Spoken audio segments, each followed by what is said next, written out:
co-chairs of the Portland chapter of the Democratic Socialists of America. Pussy Riot asked us to come here and talk to you guys tonight about who we are and what we stand for.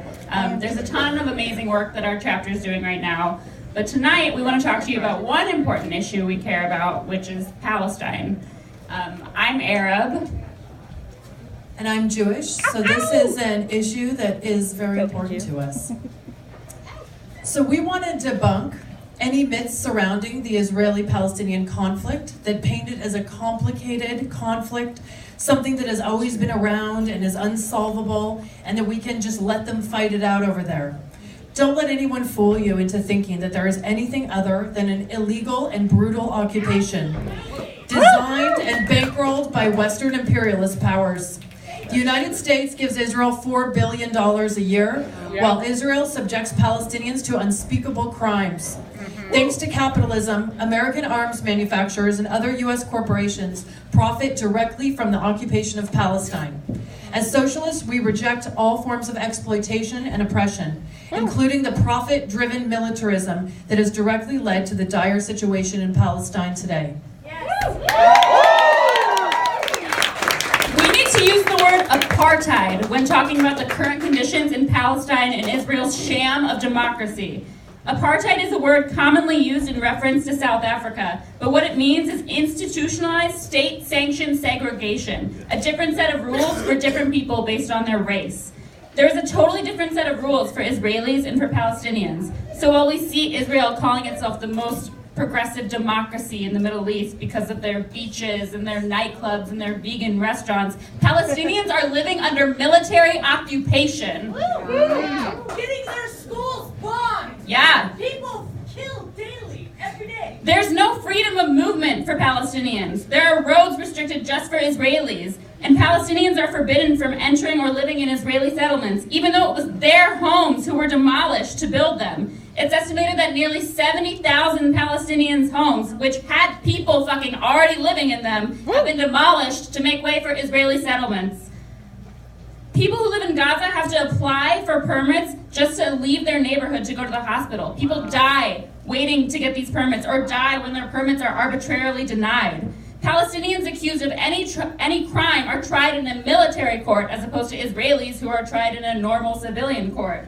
Palestinians have a 99% conviction rate in that military court. Palestinians, especially in Gaza, live under a constant blockade where there are food shortages, medicine shortages, water shortages, electricity shortages. Gaza is referred to as the open-air prison because the conditions there are unspeakable and unlivable. For a time, Israel was even calculating and restricting the amount of calories people could have there just to barely keep them alive.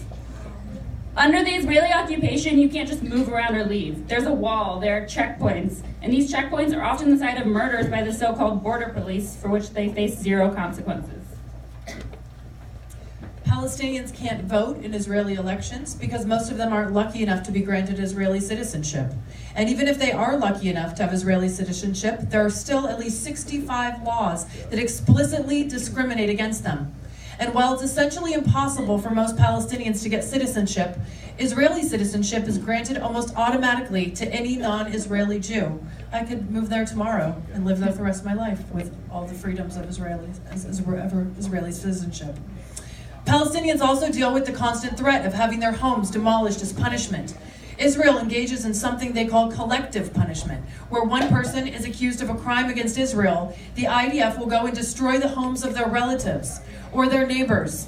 This leaves thousands of people without a home every year. I also want to talk about a very public case that's going on right now, which is the case of Ahid Tamimi. Ahid is a 17-year-old girl who has been in prison because she slapped an IDF soldier who was in her yard after her cousin was shot in the face by a soldier. She's been in prison for months now, and they keep pushing her trial date back. They recently denied her request for a public trial. This is part of a larger pattern of Israel's imprisonment of children. Israel systematically prosecutes between 500 and 700 children in military courts each year. The vast majority of them endure physical violence, and many of them are put in solitary confinement. Children put in solitary confinement during their imprisonment. And this is just the children that are lucky enough to be alive. The IDF has a shoot-to-kill policy. So if you're a teenager throwing rocks at a military tank, the likelihood that they will shoot you to kill you is high. The IDF faces zero accountability for these shootings of children, and we are directly funding them. Ethno-nationalism isn't just a problem in Trump's America. As we can see with Israel-Palestine, it's a worldwide plague.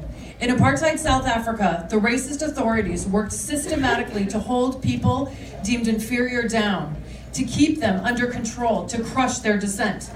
They chose who you could marry and where you could live. They destroyed families and tore people from their homelands. But people fought back, and artists led that fight. 33 years ago, 49 of the most popular musicians of the time refused to perform in Sun City. From there, the movement grew, as more and more artists refused to play in South Africa as long as people were denied their rights through the systematic oppression of apartheid. And they won. Today, there is a new call for justice, for an end to apartheid. It comes from our Palestinian brothers and sisters, from the millions of refugees who cannot return to their homes. It comes from the Palestinian citizens of Israel who are denied the rights enjoyed by their neighbors through a system of over 65 racist laws and segregation policies. And once again, artists around the world are responding to that call by joining the boycott, divestment, and sanctions movement. From Chuck D of Public Enemy to Elvis Costello, from Lauryn Hill to Lorde, more and more musicians are vowing not to perform in Israel until the state treats all people equally.